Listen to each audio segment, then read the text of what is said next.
दूसरों के मामले में दखल देना, बांग्लादेश को आज़ादी कर दिलाना, क्या भारत का ये कदम उचित था? नॉर्थ ईस्ट से मैडम इंदिरा गांधी को टेलीग्राम पे टेलीग्राम आए जा रहे थे। मैडम इंदिरा गांधी के पास और कोई चॉइस नहीं थी, सर्टेनली मिलिट्री इंटरवेंशन करना था, लेकिन उस मिलिट्री इंटरवेंशन का कोई एम भी तो होना चाहिए था। 93,000 प्रिजनर्स ऑफ वॉर, इसका मतलब है 1/3 ऑफ पाकिस्तानी आर्मी हमारे पास थी। पाकिस्तान को उस टाइम पर we could have brought them to the knees और पूरा कश्मीर मसला सॉल्व हो सकता था। ये पूरे की पूरी स्टोरी खत्म हो सकती थी। हमने क्या किया? Nothing. We just lost our blood, we lost our men and we just made it खत्म। ये स्टोरी थी, ड्रामा था। War is nothing else but a foreign policy by another name. आपने अपने 4,500 सोल्जर्स खत्म कर दिए, 93,000 प्रिजनर्स ऑफ वॉर वापस कर दिए, शिमला एग्रीमेंट में थोड़ी सी इंक साइन कर दी, काम खत्म। And then we are celebrating Vijay Diwas. What have you achieved? Nothing, zero. This was a complete fool's errand. पर क्या 71 में we were in a condition to extend it out completely? नहीं थे सर। आप इस तरह से सोचने की कोशिश करिए कि पाकिस्तान की जो कल्पना की गई थी, जहां बोला गया था कि भाई ला इला इल्ला अल्लाह, कि भाई पाकिस्तान पाकिस्तान के भाई दूसरा मतलब ही होगा कि गॉड का या अल्लाह के कंटेक्स्ट में। आप देखिए आगे क्या होगा। बांग्लादेश में कल उठ के चुनाव होंगे। हमारे रूट्स बांग्लादेश के अंदर बहुत गहरे हैं। डिप्लोमेसी के अंदर नो डाउट कहीं ना कहीं शिमला में मगरमच्छ के आंसू रो के भुट्टो चले गए और हमारी जो लीडरशिप थी उनको एक तरह से पागल बना के गए। वो वॉर हम जीतने की जगह हार भी सकते थे। That was very highly possible, because हम बिल्कुल उस पोजीशन में नहीं थे जहां पर कि यूएस की पैसिफिक फ्लीट को हम फेस कर पाते। Why are we so apologetic of doing a correct thing? हम इतने घबराते क्यों हैं? हम तो सही कर रहे थे ना। भुट्टो ने और राधा याह्या खान ने ऑर्डर दिया था, kill 3 million of them and they will eat out of our hands. उनके शब्द थे जब उसने वो बांग्लादेश के कसाई टिक्का खान को ऑर्डर किया था कि 30 लाख ईस्ट बंगालीज को मार दो, उसके बाद वो हमारे गुलाम बनेंगे। Sir, Indians fight very well on battlefield but they hopelessly lose on the table. Kashmir के मैटर को लेके ये दिक्कत थी नो डाउट, जहां भुट्टो जो है वो खेल कर गया हमारे साथ। सर, महाभारत में बड़ा जरूरी काम था। महाभारत का जब युद्ध शुरू हो रहा था तो श्री कृष्ण ने अर्जुन की तरफ मुंह करके बोला कि पार्थ उठा अपना गांडी और वो कौरव की सेना को बर्बाद कर दे।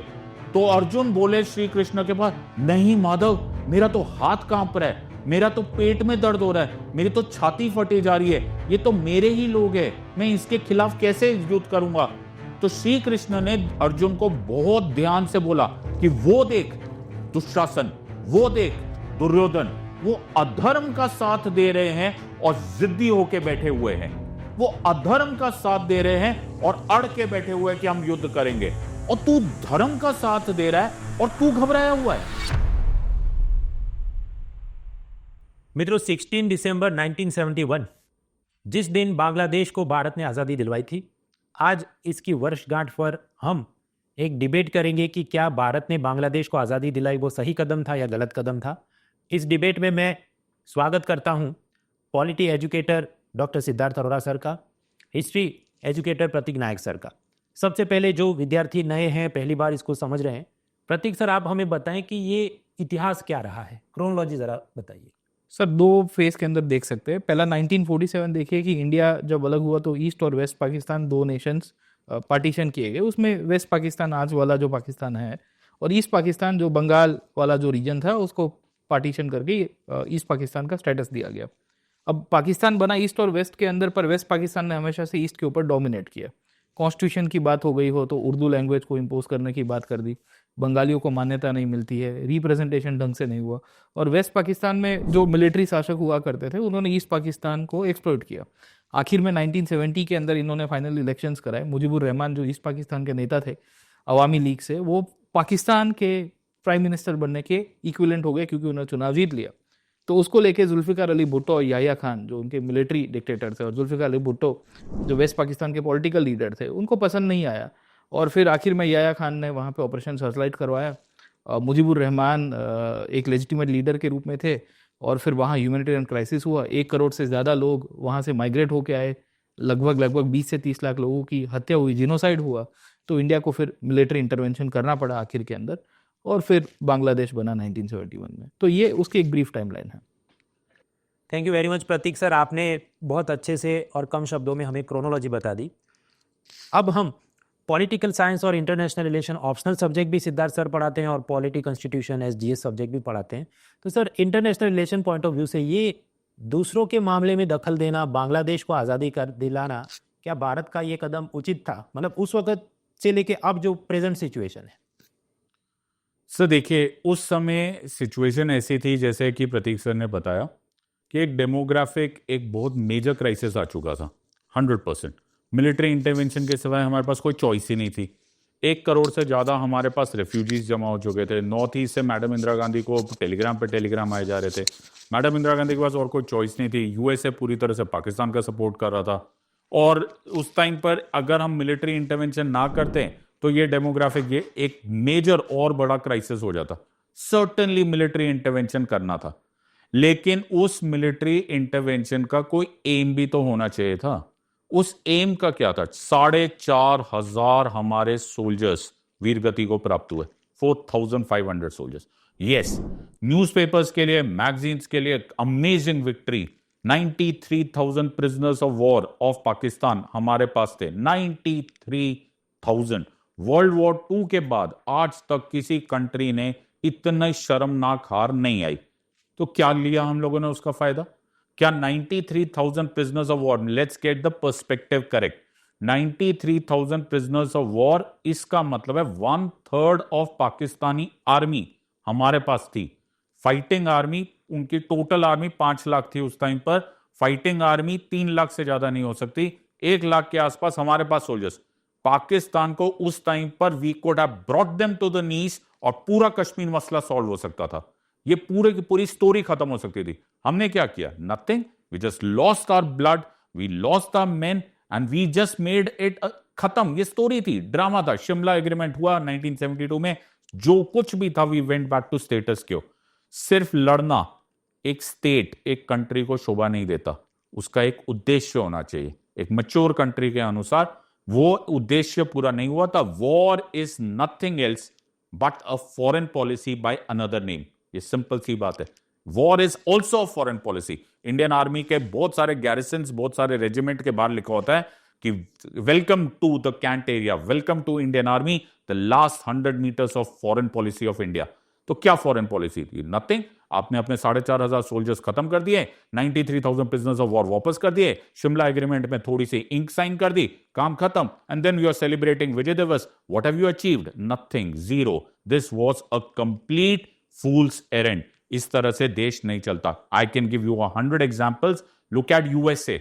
यूएसए ने जापान के ऊपर विक्ट्री ली, हिरोशिमा नागासाकी किया, लेकिन उसके बाद 1945 से लेकर आज तक Japan is completely under the influence of USA.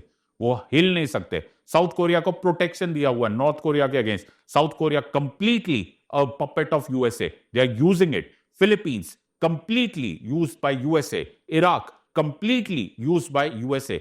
एक कंट्री को सिर्फ वॉर नहीं लड़ना होता, एक कंट्री को यूज करना होता है। That is real politics, that is practical foreign policy. मेरे हिसाब से ये मिलिट्री इंटरवेंशन कंप्लीटली गलत था।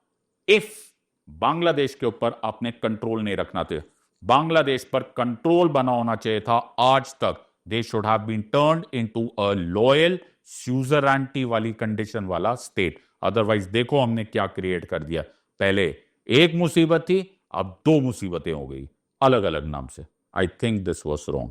सर, आपने मिलिट्री इंटरवेंशन की बात की और आपने जिस तरह से हाईलाइट किया कि भाई देखो इंडिया को जापान या अमेरिका जापान के कंटेक्स्ट में अपना एग्जांपल दे दिए, but you have to understand this part around कि इंडिया किस फ्रंट के ऊपर उस टाइम पे फाइट कर रहा था। 71 की आप परिस्थिति देखिए, we had a first Kashmir war 1948, right. उसके बाद आप देखने की कोशिश करोगे 62 में चाइना के हाथों हमारे साथ ये हमको जो अनुभव हुआ है। 65 भी आप देखोगे तो हम एक तरह से देखेंगे तो स्टेटस को इस कंडीशन में थे and we lost the prime minister as well. 71 was one such situation जहां हम लोग थ्रेशोल्ड के ऊपर आ गए थे और तब जाके हमने इंटरवेंशन किया। आप जिस तरह से कह रहे थे कि हमें एक लॉयल स्टेट बनाना चाहिए, डेफिनेटली हम भी चाहेंगे कि भी लॉयल स्टेट बने, जो हमारे अंडर में रहे, हमारे डोमेन में रहे, हमारा स्फीयर ऑफ इन्फ्लुएंस रहे। पर क्या 71 में we were in a condition to extend it out completely? नहीं थे सर, है ना। मतलब आप वास्तविक कंडीशन देखिए कि यूएसएस का 7th फ्लीट आके बैठा हुआ है बे ऑफ बंगाल के अंदर। सोवियत इंटरवेंशन था, अच्छी बात थी, हमारे साथ खड़े रहे। कोल्ड वॉर हमारे यहाँ जस्ट शुरू ही हो जाता, मतलब this could have been escalated to the US and the Russians coming together, और फिर इंडिया को एक थिएटर के रूप में कन्वर्ट हो जाते। तो हम लोग को ये भी देखना है सर, हमारा ऑब्जेक्टिव बहुत क्लियर कट 71 के कंटेक्स्ट में था कि भाई देखो उसको हम लोग चेंज करें, वहाँ पे जो बंगाली लोग हैं उनको अपना एक देश बनाना है राष्ट्रवाद के बेसिस के ऊपर से, और टू नेशन थियरी को मेन तो हमने काउंटर कर दिया। आप इस तरह से सोचने की कोशिश करिए कि पाकिस्तान की जो कल्पना की गई थी, जहां बोला गया था कि भाई ला इला इल्ला अल्लाह, कि भाई पाकिस्तान पाकिस्तान के भाई दूसरा मतलब ही होगा कि गॉड का या अल्लाह के कंटेक्स्ट में, और जो रिलीजन के बेसिस के ऊपर से नेशन बना, हमने वो पूरा का पूरा जो ख्याल था वो तोड़ दिया 71 में। दूसरी बात, इंडिया लॉयल के कंटेक्स्ट में आप देखोगे तो बांग्लादेश के अंदर आफ्टर 71 बहुत सारे फ्लिप फ्लॉप रहे हैं। आप जियोपॉलिटिक्स के कंटेक्स्ट में देखते हो, हिस्ट्री के कंटेक्स्ट में मैं देखता हूँ, तो एक चीज मुझे बहुत समझ में आती है कि there are no permanent friends and permanent enemies, and time also changes around, समय भी बदलता है। आपको वियतनाम का एग्जांपल दूंगा सर मैं। 70 या 54 में जब फ्रांस ने एग्जिट किया वियतनाम में, और 20 साल तक वियतकॉन्ग ने गुरिल्ला वॉरफेयर की अगेंस्ट द अमेरिकन, कि भाई वो नॉर्थ वियतनाम और साउथ वियतनाम को कहीं ना कहीं अमेरिका कम्युनिज्म को उसको काउंटर करना चाहता था। आज साउथ ईस्ट एशिया में सबसे बड़ा अलाई कोई अमेरिका का है तो वो वियतनाम है। कम्युनिस्ट पार्टी के साथ बैठ के ये लोग काम कर रहे हैं। अमेरिकन और वियतनामीज ट्रेड के कंटेक्स्ट में देख लोगे तो आपको पूरी कहानी बदलती हुई देखने को मिलेगी। तो जरूरी नहीं है कि भाई आज टेम्पररी एक फेज ऐसा आया है, अभी यूनिस की रिजीम है, आप देखिए आगे क्या होगा। बांग्लादेश में कल उठ के चुनाव होंगे, हमारे रूट्स बांग्लादेश के अंदर बहुत गहरे हैं। चाणक्य की नीति के कंटेक्स्ट में आप देख लीजिए, हर बार चाणक्य कहते हैं कि एनेक्स करना जरूरी भी नहीं है। आप अपने नेशन की संप्रभुता, सोवरेनिटी की बात करेंगे तो आप उनको स्फीयर ऑफ इन्फ्लुएंस में इनडायरेक्टली भी रख सकते हो। और हम बांग्लादेश के अंदर 71 के बाद आप अवामी लीग देखिए या बीएनपी आएंगे। इनफैक्ट अभी 2 दिन पहले की बात है कि प्राइम मिनिस्टर ने ट्वीट भी किया बीएनपी के फेवर में। उनकी जो लीडर है खालिदा जिया, उनकी तबीयत और उनके बर्थडे को लेके ग्रीटिंग्स भी किए थे। तो ये दर्शाता है कि India still has a hold. हाँ, मिलिट्री पॉइंट ऑफ व्यू से आपका ये मानना है, बट मुझे लगता है कि मिलिट्री पॉइंट ऑफ व्यू से 71 में एस्केलेट करना बहुत ज़्यादा टफ हो जाता मिलिट्री, क्योंकि उसकी भी कहीं ना कहीं लिमिटेशंस है। एंड हमारे जो एक्सपीरियंसेस रहे भूतकाल के कंटेक्स्ट में, हिस्टोरिकल एग्जांपल्स के बेसिस के ऊपर से, तो हम जहाँ तक हमने रिस्ट्रेन करना था कर दिया। डिप्लोमेसी के अंदर नो डाउट कहीं ना कहीं शिमला में मगरमच्छ के आंसू रो के भुट्टो चले गए, और हमारी जो लीडरशिप थी उनको एक तरह से पागल बना के गए। But they have paid for this, okay, eventually. और ये एक टेम्पररी फेज मुझे लगता है। लिबरेट कराना एक तरह से गलती के रूप में हम ना देखें, और इंटरवेंशन भी हम गलती के रूप में ना देखें। और इंडिया ने तो हमारे जो प्रिंसिपल्स है वो एडहर किए हुए हैं कि भाई देखो हम एक्सपांड नहीं करना चाहते, पर स्फीयर ऑफ इन्फ्लुएंस हम लोग बना के रखेंगे सर। सर, मैं आपके साथ अग्री भी कर रहा हूं, बट मैं फिर डिसअग्री भी कर रहा हूं। मैं अपने आंसर को क्वालिफाई करना चाहता हूं, मैं अपने आंसर को क्लैरिफाई करना चाहता हूं। Military intervention fine, but N incomplete intervention in Bangladesh absolutely not fine. आप जब मिलिट्री इंटरवेंशन करते हो, आप एक कोर्सिव मेजर लेते हो, आप फौज भेजते हो, आप एक रिस्क उठाते हो, और वो रिस्क दोनों साइड हो सकता था। वो वॉर हम जीतने की जगह हार भी सकते थे। That was very highly possible, because हम बिल्कुल उस पोजीशन में नहीं थे जहां पर कि यूएस की पैसिफिक फ्लीट को हम फेस कर पाते। यू नो, थैंक गॉड की treaty of friendship, peace and cooperation sign हुआ था। मैडम इंदिरा गांधी ने कम से कम ये तो काम कर दिया था कि रशियंस को साथ में रखा हुआ था। मेरा पॉइंट सिर्फ ये था कि द पॉइंट हियर इज कि उस मिलिट्री इंटरवेंशन का एक फिक्स्ड एम होना था, rather than just touching that country and coming back. हमने एक दिन की भी एक्स्ट्रा मिलिट्री प्रेजेंस नहीं रखी। हमने बिल्कुल इंश्योर नहीं किया वहां पर कि जो गवर्नमेंट बनेगी they will be friendly to us, just because हमने उस कंट्री को क्रिएट किया है। Sir, it is very important in the role play of a big country कि अगर हम कुछ कर रहे हैं तो द अदर कंट्री फील्स कि हाँ हमने कुछ किया। अब मैं आपके साथ सिर्फ इन्यूमरेट करना चाहता हूं 1 2 3 4 5 कि अल्टीमेटली इस वॉर का एंड प्रोडक्ट क्या हुआ। सबसे पहले, इस वॉर को लॉन्च करते ही यूनाइटेड नेशंस में हमारे खिलाफ एक वीटो के लिए एक रेजोल्यूशन पास हुआ, जो थैंकफुली रशियंस ने वीटो कर दिया। सो वहां पर एक तरह से तो हम पर यह इल्जाम हो गया कि हमने एक फॉरेन कंट्री की सॉवरेनिटी को टच करने की कोशिश की. So this is not a good thing to start with. Never mind. Number 1. Number 2, हम लोगों ने स्टार्ट कर दिया, हमने पाकिस्तान का 2 नेशन थ्योरी को तोड़ दिया एटसेट्रा. बट उसका एंड रिजल्ट क्या हुआ? 1973 में रावलपिंडी के हेडक्वार्टर्स में इन्होंने द डेथ बाय 1000 कट्स का कॉन्सेप्ट निकलवा दिया. जिया उल हक ने एक पूरा रजीम स्टार्ट कर दिया कि वो हमारे खिलाफ क्रॉस बॉर्डर टेररिज्म करेगा. और सिंपैथी फैक्टर किसको मिल गया? पाकिस्तान को, कि देखो जी हम इन्वेडिंग आर्मी थी. मैडम इंदिरा गांधी 1972 में जो भुट्टो के मगरमच्छ, जो आपने सही बोला, जो मगरमच्छ के आंसू में बह गई, उसका एक बहुत बड़ा कारण यह था कि she was feeling the pressure कि कहीं इंडिया इन्वेडर्स ना कहलाए. Why are we so apologetic of doing a correct thing? हम इतने घबराते क्यों हैं? हम तो सही कर रहे थे ना सर. महाभारत में बड़ा जरूरी काम था. महाभारत का जब युद्ध शुरू हो रहा था तो श्री कृष्ण ने अर्जुन की तरफ मुंह करके बोला कि पार्थ उठा अपना गांडी और वो कौरव की सेना को बर्बाद कर दे. तो अर्जुन बोले श्री कृष्ण के पास, नहीं माधव, मेरा तो हाथ कांप रहा है, मेरा तो पेट में दर्द हो रहा है, मेरी तो छाती फटी जा रही है, ये तो मेरे ही लोग हैं, मैं इसके खिलाफ कैसे युद्ध करूंगा? तो श्री कृष्ण ने अर्जुन को बहुत ध्यान से बोला कि वो देख दुशासन, वो देख दुर्योधन, वो अधर्म का साथ दे रहे हैं और जिद्दी होके बैठे हुए हैं. वो अधर्म का साथ दे रहे हैं और अड़ के बैठे हुए हैं कि हम युद्ध करेंगे. और तू धर्म का साथ दे रहा है और तू घबराया हुआ है. तू क्यों घबराया हुआ है? जिद और एक संकल्प के बिना कभी जीत नहीं हो सकती. जब धर्म हमारे साथ था, हम जेनोसाइड के खिलाफ लड़ रहे थे, पाकिस्तान कंप्लीटली रॉन्ग कर रहा था. ऑपरेशन सर्च लाइट में भुट्टो ने और राधा याहिया खान ने ऑर्डर दिया था, kill 3 million of them and they will eat out of our hands. उनके शब्द थे जब उसने वो बांग्लादेश के कसाई टिक्का खान को ऑर्डर किया था कि 30 लाख ईस्ट बंगालीज को मार दो, उसके बाद वो हमारे गुलाम बनेंगे. सब तो हमारे साथ था, नैरेटिव तो हमारे साथ था. तो फिर हम इतने अपोलोजेटिक क्यों है? क्यों मैडम इंदिरा गांधी जाकर वहां पर बोली कि नहीं नहीं ले लो अपने 93,000 prisoners of war, don't even discuss Kashmir? Sir, Indians fight very well on battlefield but they hopelessly lose on the table. This has been the history of India. जो हम बैटलफील्ड में जीतते हैं वो हम टेबल पे लूज करते हैं, और यही हुआ. बांग्लादेश आज हमारा दोस्त नहीं, और आज नहीं सर, उससे पहले भी बांग्लादेश में कितनी problems, Ganga water distribution problem, the infiltration problem, Rohingyas problem. क्यों हमने एक स्ट्रेस लिया? क्यों नहीं हमने उसको उसी टाइम एक अग्रीमेंट में टाई कर दिया कि you will not take steps against us? Why did we not let them into a bilateral treaty with us at that very time? Why did we not do land border? हम उसको ये अचानक equality बोलेंगे. Sir, बेटा बेटा ही रहेगा ना. वो अगर पापा ने उसके लिए सब कुछ किया और बेटा कल आके बोले कि पापा आपने क्या किया, तो कहीं ना कहीं पापा में भी एक खोट थी कि पापा को अपना काम करवाना आया लेकिन पावर प्ले करना नहीं आया. वो भी आपका ही काम है. अगर आप युद्ध करते हो तो उसके बाद का कंट्रोल करना भी आप ही का काम था. यस, तो ये फॉरेन पॉलिसी ऑफ इंडिया की जीत नहीं थी सर, ये इंडियन आर्मी की जीत थी. Hats off to the defence forces, hats off to Sam Manekshaw कि हम वो वॉर जीत गए. It was a surgical victory, but the foreign policy of India certainly failed. मतलब सर, आप मुद्दे की बात तो ये है कि क्या इंडिया को इंटरवेंशन करना चाहिए था कि नहीं करना चाहिए था.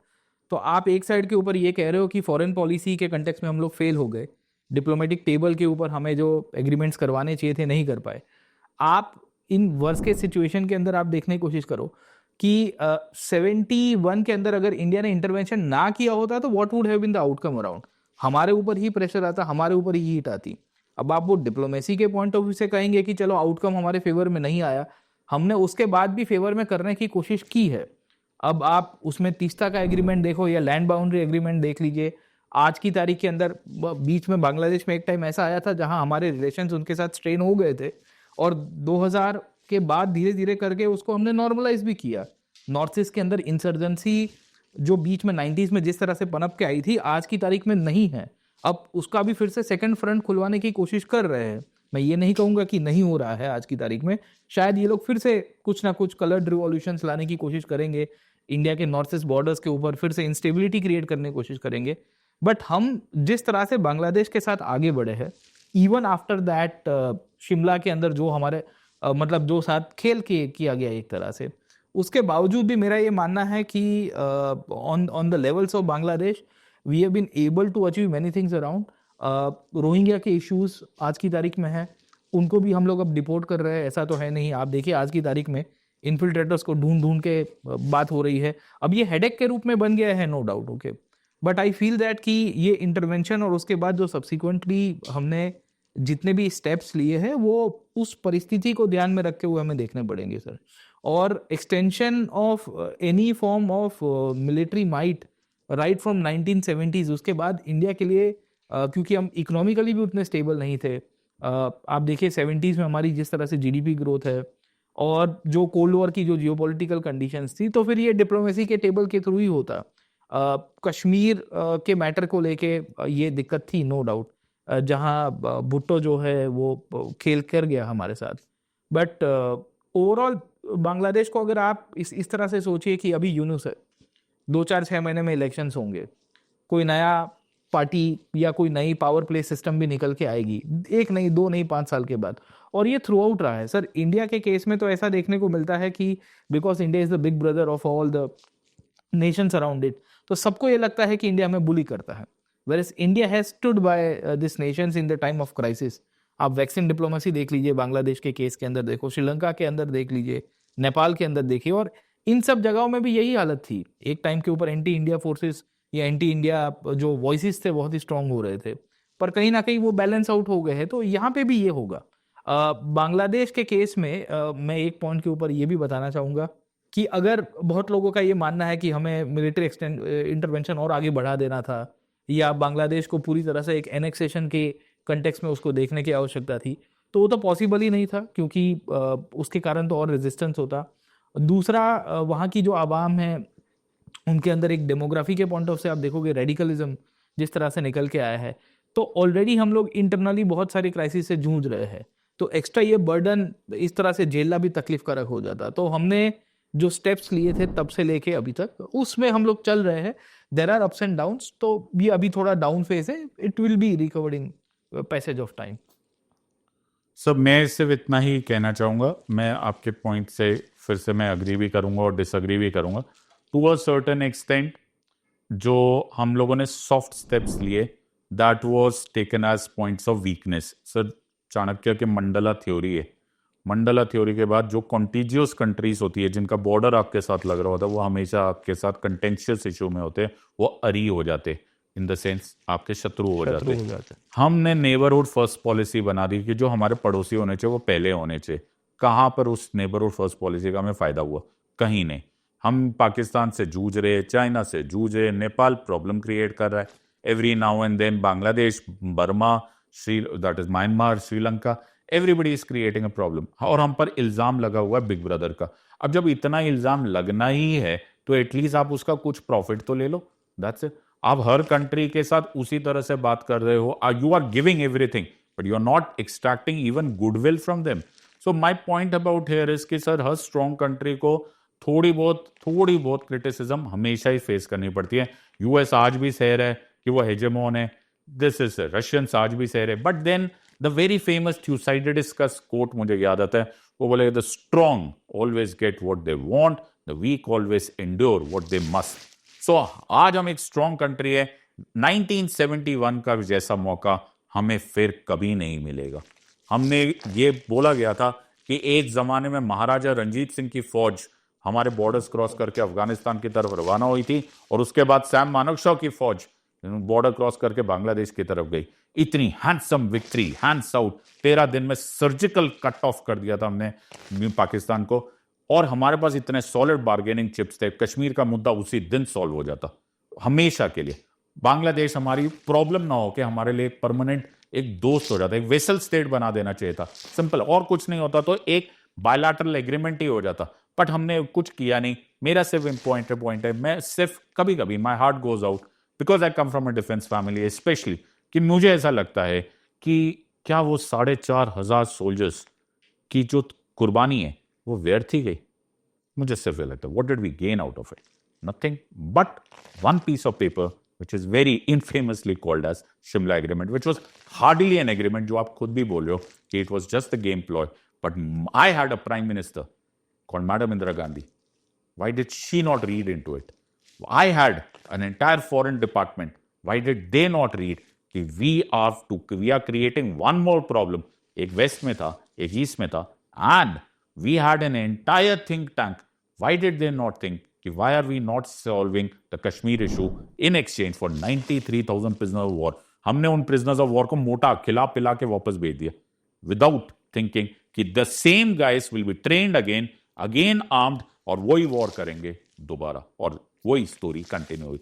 So the Pakistanis are not good. We have learned this earlier. क्या 47-48 example काफी नहीं था? क्या 65 example काफी नहीं था? The idea is there is only one good Pakistani, and that is a dead Pakistani. So I would absolutely agree to this, and I will maintain, and I have evidence favoring me that this country cannot be trusted. That is why we should have solved that matter using this 71 war. We should have also learned, according to Chanakya's Mandala theory, that every country which is contagious will have contentious issues. ये matter bilateral agreement से उसी time solve कर दिया जाना चाहिए था ताकि ये कुर्बानी व्यर्थ ना जाती. Military intervention absolutely fine. Incomplete intervention absolutely not fine. This is the bottom line from my end. Thank you very much Siddharth sir, Prateek sir. बहुत ही कंपेलिंग आर्गुमेंट्स आपने दिए और ये तो टाइम लिमिटेशन है, वरना आप और भी बहुत सारे आयाम को आज टच करने वाले थे जो नहीं हो पाए. मित्रों, इसमें से आपको जो जीवन बोध लेना है कि जब मेंस, उसमें भी ये इंटरनेशनल रिलेशन जो पूछा जाता है मेंस पेपर 2 में, निबंध के अंदर जो एथिक्स फिलोसॉफी के आर्गुमेंट पूछे जाते हैं, ये सब कुछ वहाँ पर कोट कर सकते हैं. अभी यूपीएससी इंटरव्यू का पूरा सीजन चल रहा है. इंटरव्यूज में भी ऐसे सवाल आते हैं जहाँ पर आप एक आर्गुमेंट देते हैं, सामने काउंटर में बहुत सारे आर्गुमेंट पैनल आपको देते हैं और देखते हैं कि how do you test in that stress. तो काफ़ी प्रोडक्टिव सेशन था और ऐसे और भी सेशंस हम लोग यहाँ पर इस चैनल पे लाने वाले हैं. तो चैनल को सब्सक्राइब ज़रूर करें और हमारे ऐसे legendary, experienced, well read educator से आप पढ़ भी सकते हैं. हमने अभी 10 ईयर्स कंप्लीट किए हैं. एक अच्छा आपके लिए ऑफर भी है, तो ज़रूर से आप जुड़ें अनअकैडमी के साथ और अपनी यूपीएससी प्रिपरेशन को बेहतर करें. Let's crack it.